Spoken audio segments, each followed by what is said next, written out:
On April 13, 1986, the then Pope John Paul II first visited the Synagogue of Rome, where he embraced the chief rabbi of the city, Elia Toff.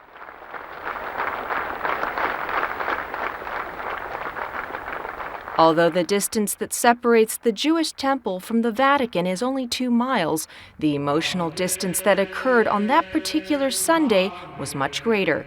It was the first time a pope had entered a synagogue since the time of St. Peter. 30 years later, an exhibition at the Jewish Museum of Rome is taking place on the same synagogue of that meeting. Today, the most prolific images of that moment captures an emotional gesture in a single photograph. Surely the new generations do not know about this meeting. They do not know that because of him, he made it possible for 2 other popes. So naturally, it's important that everyone realize that the dialogue started here.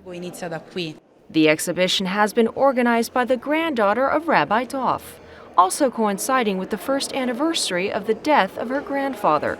Some of the exhibits are from her own family archive.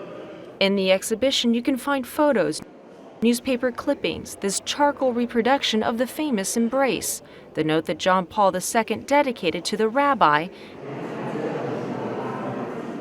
and the candelabrum with 9 arms with which the Jewish leader gave to the Pope. That hug marked a moment of great change, of an era of such important relationships. They walked a path that was no longer fueled by hatred and discrimination, but was based on common values that were made. The 2 religious men that shared the same God and decided to forget their differences. Since then, the following popes, Benedict and Francis, have returned to visit the Jewish temple.